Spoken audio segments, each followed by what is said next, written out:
Hong Kong is a city known for its skyline, its density, and its pace. But beneath the familiar images are details that feel almost impossible. Some are the result of geography, others come from history, and many exist simply because the city had no other choice.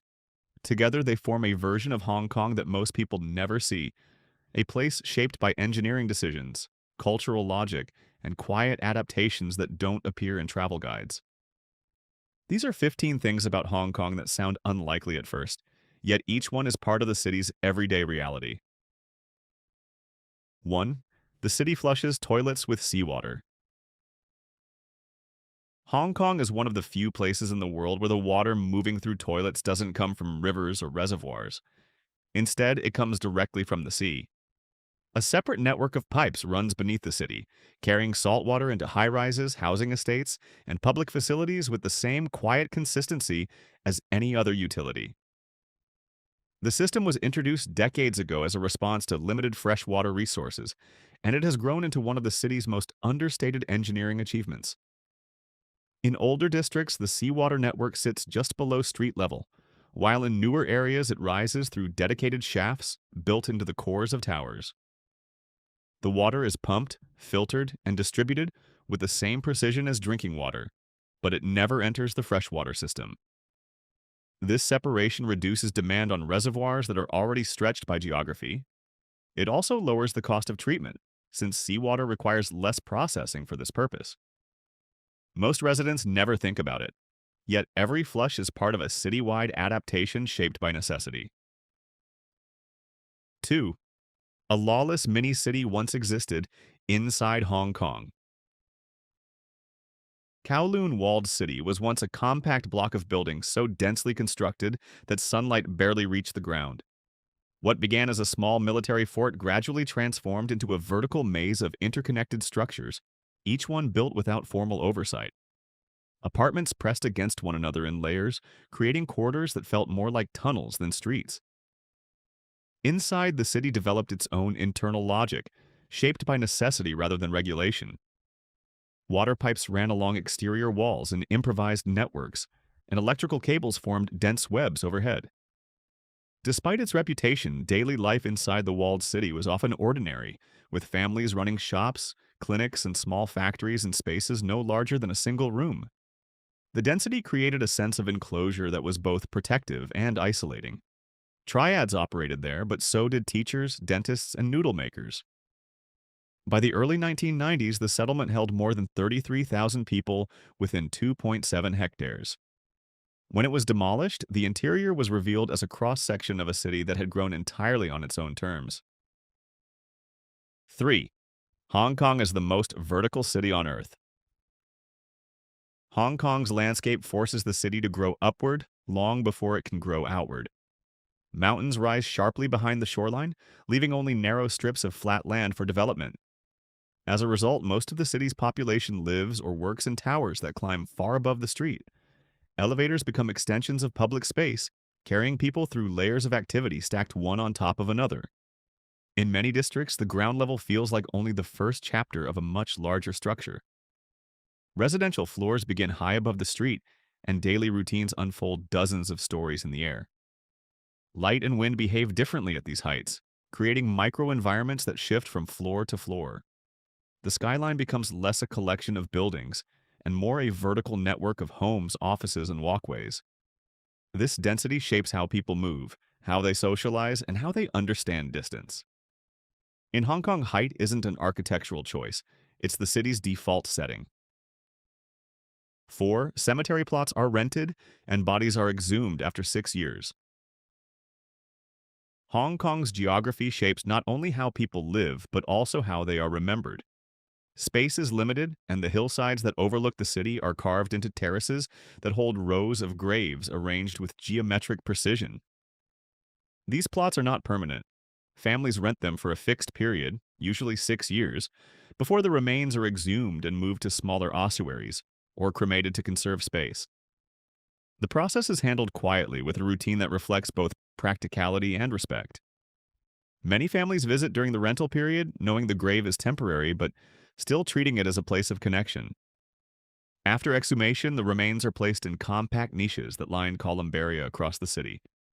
These structures rise like vertical archives of memory, each compartment holding a name, a date, and a small offering. The system may seem unusual, but it reflects the realities of a landscape where land is scarce and traditions must adapt. In Hong Kong, even remembrance follows the logic of the terrain. 5. Feng Shui shapes major buildings and skyscrapers. In Hong Kong, architecture is shaped not only by engineering and economics, but by a belief system that treats buildings as participants in the flow of energy. Feng Shui consultants are brought into major projects early, sometimes before the first sketches are drawn. Their role is to ensure that a structure aligns with the landscape in a way that supports harmony, prosperity, and balance. This influence can be seen in the placement of entrances, the orientation of towers, and even the shape of entire complexes. Some buildings avoid the number 4, which sounds like the Cantonese word for death, leaving elevators without a fourth floor. Others incorporate angled corners or curved facades to redirect energy away from neighboring structures. The most visible examples are the dragon gates, large openings designed to preserve the imagined path of mountain-to-sea energy. These decisions may seem symbolic, but they carry real weight in a city where development is both competitive and culturally rooted. In Hong Kong, design is never just physical, it's also spiritual. 6. You can only bring 19 cigarettes into Hong Kong. Hong Kong's approach to tobacco control is unusually precise. Since 2010, travelers entering the city have been limited to carrying just 19 individual cigarettes, a number that feels almost intentionally awkward. The rule applies to everyone, whether they arrive by air, sea, or land. It's part of a broader strategy to discourage casual smoking without banning it outright. The limit is low enough to make stocking up impractical, yet high enough to avoid feeling like a complete prohibition. Customs officers enforce the rule strictly, and exceeding it can result in fines that far outweigh the value of the cigarettes themselves. The specificity of the number creates a small moment of friction for visitors, forcing them to think about consumption in a way most places never require. It also reflects Hong Kong's tendency to solve problems through regulation rather than broad cultural campaigns. The rule may seem minor, but it shapes behavior quietly. In a dense city, even small policies ripple outward. 7. 90% of daily travel happens on public transport. Hong Kong moves in patterns shaped by efficiency rather than distance. Each day, more than 11 million journeys pass through a network of trains, buses, trams, and ferries that operate with a level of reliability most cities never achieve. The MTR forms the backbone of this system, running with punctuality rates that hover near perfection. Stations are designed as extensions of the neighborhoods around them, linking housing estates, shopping centers, and office towers through a series of underground corridors. Above ground, buses fill the gaps between rail lines, creating a mesh of routes that reach deep into the hillsides and outer districts. Ferries continue to connect the harbor, preserving a rhythm of movement that predates the skyline. The system is so comprehensive that owning a car feels unnecessary for most residents. Public transport becomes not just a convenience, but a default mode of life. In a dense city, this shared infrastructure keeps everything moving with quiet precision. 8. A 600-meter outdoor escalator functions as a moving street. The mid-levels escalator is less a piece of infrastructure and more a moving corridor that reshapes how people travel through one of Hong Kong's steepest districts. It stretches for roughly 800 meters, rising and turning through layers of shops, apartments, and hillside streets. Each morning, the escalator runs downhill to carry commuters toward Central, and each afternoon it reverses direction, lifting people back toward the mid-levels. This daily shift creates a rhythm that feels almost tidal. The escalator is covered but open to the air, so the sounds of traffic, conversation, and distant construction drift through as people ride. Small businesses cluster along its edges, using the steady flow of foot traffic as their lifeline. For many residents, the escalator becomes part of their daily routine, replacing the need for long uphill walks. It also acts as a social space where movement slows just enough for brief interactions. In a vertical city, even an escalator becomes a kind of street. 9. A floating village still lives by the tide. Tai sits at the edge of Lantau Island, where the land softens into an inlet and the water moves with a slow, tidal rhythm. The village is built on stilts, with wooden houses rising above the mudflats in tight clusters. Walkways connect the structures like narrow bridges, creating a network of paths suspended just above the waterline. When the tide comes in, the reflections of the houses ripple across the surface, turning the entire village into a shifting mirror. Many families here have lived by the sea for generations, relying on fishing, shrimp paste production, and small boats that move through the channels. The architecture is simple, but it adapts to the environment with quiet precision. During storms, the stilts absorb the movement of the waves, allowing the houses to flex rather than resist. Life in Tai follows the pace of the water, not the clock. In a city defined by height and speed, this village remains anchored to the tide. 10. A skyscraper was designed with a hole for dragons to pass through. Along Hong Kong's southern coastline, the Repulse Bay stands out not because of its height, but because of the empty space carved directly through its center. The opening is intentional, designed according to Feng Shui principles that treat the landscape as a living system. In this view, energy flows from the mountains toward the sea, and buildings should not block that movement. The Dragon Gate, as it's often called, preserves this imagined pathway. The result is an architectural void that frames the sky like a window and interrupts the mass of the tower with a sense of lightness. Residents pass by it daily without thinking, yet the gap shapes the building's identity as much as its facade. Other structures in Hong Kong follow similar logic, using angles, setbacks, or openings to maintain harmony with the terrain. Whether one believes in the symbolism or not, the design has become part of the city's visual language. In Hong Kong, even empty space carries intention. 11. Toilets aren't the only thing using the sea. Fire hydrants do too. Hong Kong's reliance on seawater extends beyond its toilets and into its emergency systems. Across the city, many fire hydrants are connected to a dedicated saltwater network that operates separately from the freshwater supply. The system was built to protect drinking water reserves in a place where every reservoir is carefully managed. Salt water is pumped from the harbor, filtered, and pressurized through underground mains that run parallel to the freshwater pipes. In older districts, the hydrants are marked with subtle color differences, though most people pass them without noticing. Firefighters train specifically with this system, adapting equipment to handle the corrosive nature of seawater. The approach reduces strain on freshwater infrastructure during large fires when demand can spike suddenly.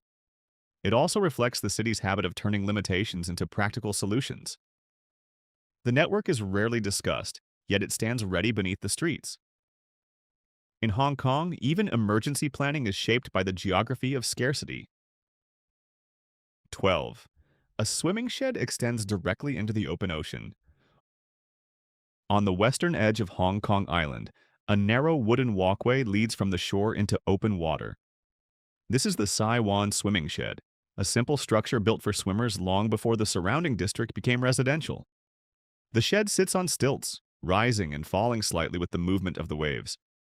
At high tide, the steps descend directly into the sea, creating an uninterrupted line between land and water.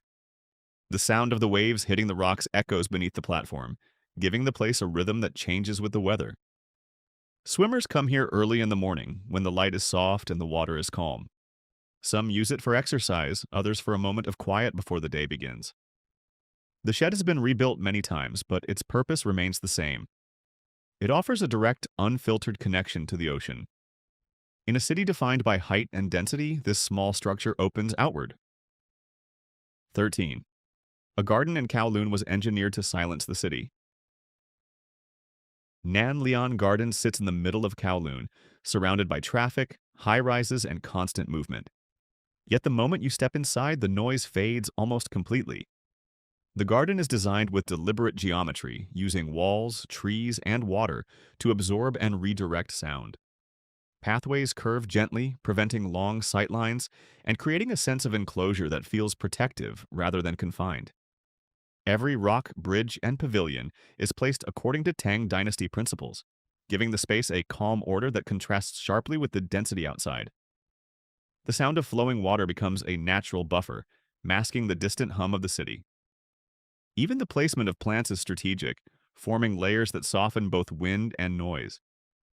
Visitors move slowly here, adjusting to a pace that feels out of sync with the rest of Hong Kong. The garden doesn't escape the city, it edits it. In a place defined by intensity, Nan Lian offers a controlled quiet. 14. Wild cattle and buffalo still roam parts of Hong Kong. In several corners of Hong Kong, large cattle and water buffalo move through the landscape with a calm that contrasts sharply with the city's intensity. These animals are descendants of farm stock left behind as rural villages modernized or relocated. Over time, they adapted to the hills, wetlands, and coastal plains, forming small herds that navigate the terrain with quiet confidence. On Lantau Island, buffalo wade through shallow ponds, their movement slow and deliberate. In Sai Kung, cattle wander along hiking trails and occasionally appear on village roads, pausing traffic without urgency. Residents have grown used to sharing space with them, treating the animals as part of the environment rather than intrusions. Conservation groups monitor the herds, ensuring they remain healthy and undisturbed. The animals shape the landscape in subtle ways, grazing on vegetation and maintaining open clearings. Their presence adds an unexpected rural layer to a city known for density. In Hong Kong, wilderness and urban life overlap more than most people realize. 15. The city introduced gigabit internet before most of the world. Hong Kong adopted high-speed broadband long before it became common elsewhere. By the early 2000s, fiber optic networks were already running through many residential towers, installed during construction rather than added later. The city's density made this rollout unusually efficient. A single vertical shaft could serve hundreds of apartments stacked above one another. Competition among providers pushed speeds higher, turning gigabit connections into a standard offering rather than a premium upgrade. For many residents, fast internet became as expected as reliable electricity. The infrastructure supported everything from online gaming cafes to early streaming platforms, shaping digital habits years ahead of global trends. Businesses relied on the bandwidth to move data quickly, and students grew up treating high-speed access as normal. The network's stability also reflected Hong Kong's broader approach to utilities. Build once, build densely, and maintain consistently. Today, the system feels unremarkable only because it has been reliable for so long. In Hong Kong, digital speed arrived early and never slowed down. Hong Kong is often described through its speed and its skyline, but the city's most surprising qualities are found in the systems, habits, and decisions that sit just beneath the surface. Each fact reveals a different layer of how people live here, how they move, how they adapt, and how they shape a landscape that leaves very little room for error.